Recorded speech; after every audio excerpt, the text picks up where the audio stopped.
Well, this week we are celebrating our friend and our colleague, Steve Fiorina. As he moves on to the next adventure in his life, we are taking a look back at his amazing career here at 10 News. Joining us now, and one of the most impactful stories that you covered over your 35-year career. You're going to tell us about it. And it was almost like it was 2 months after I came. Just amazing. Yeah, it's a tough Violence start. has been part of our world since biblical days. I've been with 10 News just a couple of months when one of the worst mass killings in U.S. history unfolded close to our border. We begin with that monstrous act. The shots were going everywhere. One scene always comes to mind from July 18, 1984, the day of the McDonald's massacre in San Isidro. This is Steve Fiorina. The body of 12-year-old Omar Hernandez lying alongside his bicycle on the sidewalk of the fast food restaurant. James Huberty told his wife he was going out to hunt humans that day. He took the lives of 21. A SWAT team sniper ended the siege by killing Huberty.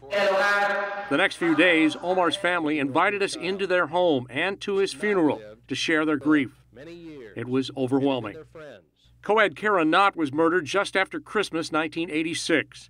Beaten with a flashlight, strangled, and thrown off a bridge alongside I-15 by a California state trooper on patrol. Craig Pyre had made it a habit to pull over young women at night and direct them down a closed, unfinished exit ramp. He tried to chat them up. Kara had recently taken a self-defense course and may have scratched at Pyre the night she was trapped in the darkness. And he killed her. Dozens of women told authorities they had been similarly stopped. Plus, there was blood and fiber evidence, threads from a rare CHP uniform patch that was found on her clothes. The jury voted guilty. Pyre is serving a life sentence. Kara's dad died pulling weeds from the memorial garden near where she was found. I've seen the rest of the family become closer as time has passed. Stephanie Crowe was 12 when she was stabbed to death in her bedroom in 1998. Initially, her 14-year-old brother and 2 of his friends were suspects, and 2 of the boys confessed, including Michael Crowe. Those confessions, though, were later deemed inadmissible, that the police interrogation was flawed. The boys released, and a transient in the rural Escondido neighborhood that night was arrested and brought to trial. There were smudges of Stephanie's blood on Richard Tewitt's long-sleeve T-shirt. He escaped custody briefly during the trial, but was quickly recaptured. Eventually convicted of voluntary manslaughter. That verdict overturned, though, on appeal. Tried a second time, a different jury considered that there was no DNA, no fingerprints, no physical proof that Tewitt had entered the house, that perhaps the bloodstains were due to cross-contamination. He was found not guilty. The Crowe family has struggled with their grief for many years. 7-year-old Danielle Van Dam was stolen from her home in Sabre Springs in February 2002. Missing for nearly a month, her body was discovered under a tree in a rural area more than 20 miles away. A 49-year-old neighbor, David Westerfield, quickly came under suspicion and was arrested on kidnapping charges after her handprint and traces of her blood were found in his motor home. Westerfield was convicted and sentenced to die.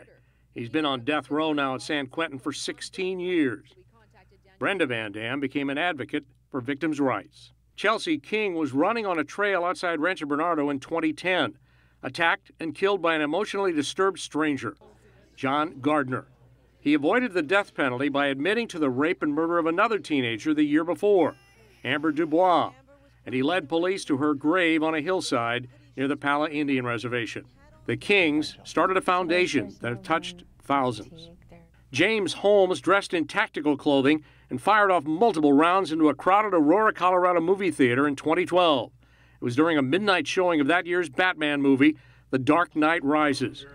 Holmes, from Rancho Penasquitos, killed 12. He wounded 58 others before running out to his car, where he was taken down and cuffed. He had also rigged his apartment with homemade bombs to continue the killing spree, but the booby trap was defused without injury. An insanity plea was rejected, and Holmes was convicted and sentenced to 12 life terms plus 3,300 years in prison.